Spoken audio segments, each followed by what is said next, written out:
नमस्कार। आप देख रहे हैं एआई न्यूज आईएनडी और मैं हूं आपका छोटा भाई। आज हम बात करने जा रहे हैं एक ऐसे सम्मान की जो भारत ने उस शख्सियत को दिया जिसके काम से पूरी दुनिया प्रभावित है, लेकिन कट्टरपंथी नाखुश हैं। प्रधानमंत्री नरेंद्र मोदी ने कुवैत की मशहूर योग गुरु शेखा अल सबाह को पद्मश्री पुरस्कार से सम्मानित किया। यह सम्मान भारत की तरफ से किसी ऐसे व्यक्ति को दिया जाता है जिसने अपने क्षेत्र में अद्वितीय योगदान दिया हो, लेकिन यह सम्मान जितना शेखा अल सबाह के लिए गर्व की बात है, उतना ही कट्टरपंथियों के लिए बेचैनी का कारण भी बन गया है। आखिर कौन है शेखा अल सबाह और क्यों यह सम्मान इतना खास है? आइए जानते हैं इस पूरी कहानी को विस्तार से। कौन है शेखा अल सबाह और क्यों मिली पद्मश्री? शेखा अल सबाह कुवैत की जानी मानी योग शिक्षिका और सोशल इन्फ्लुएंसर हैं। उन्होंने कुवैत में योग को आधिकारिक रूप से मान्यता दिलाने में अहम भूमिका निभाई। उनका योग स्टूडियो द आत्मा दुनिया भर में मशहूर है। वह रेकी हीलिंग, मेडिटेशन और मानसिक स्वास्थ्य को लेकर भी जागरूकता फैलाती है।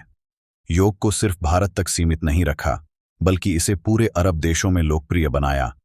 उनके इस योगदान के लिए पीएम मोदी ने उन्हें पद्मश्री सम्मान दिया। कट्टरपंथियों को क्यों हुई दिक्कत? जब पीएम मोदी कुवैत दौरे पर थे, तब उन्होंने शेखा अल सबाह से मुलाकात की। उनके इस कदम की तारीफ हुई, लेकिन कुछ कट्टरपंथी इससे नाखुश हो गए। सोशल मीडिया पर सवाल उठने लगे कि एक मुस्लिम महिला मॉडर्न कपड़ों में भारत के प्रधानमंत्री से कैसे मिल सकती है। योग को इस्लामी देशों में हमेशा से शक की नज़र से देखा जाता रहा है। ऐसे में शेखा अल सबाह का योग को बढ़ावा देना कई कट्टरपंथियों के लिए चौंकाने वाला था। शेखा अल सबाह का संघर्ष और उपलब्धियां। शेखा अल सबाह ने योग को सिर्फ शौक के रूप में नहीं लिया, बल्कि इसे एक क्रांति बना दिया।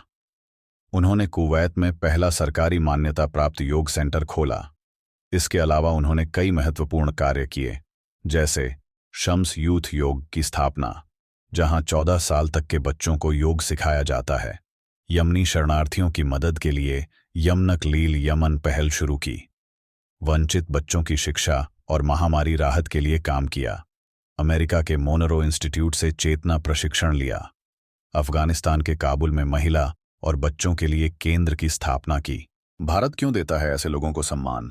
भारत हमेशा से उन लोगों को सम्मानित करता आया है जो समाज में सकारात्मक बदलाव लाते हैं। योग सिर्फ एक व्यायाम नहीं, बल्कि भारत की संस्कृति और धरोहर है।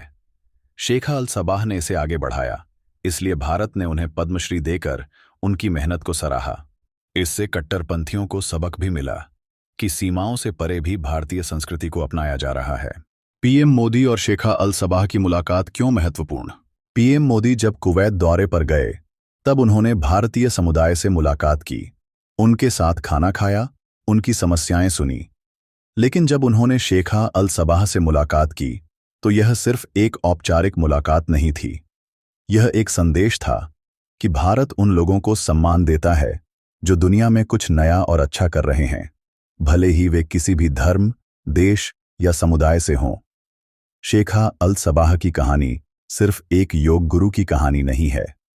यह उस संघर्ष की कहानी है जिसमें उन्होंने अपने देश में योग को पहचान दिलाई, कट्टरपंथियों की परवाह किए बिना आगे बढ़ीं, और अब भारत ने उनके इस प्रयास को सम्मानित किया।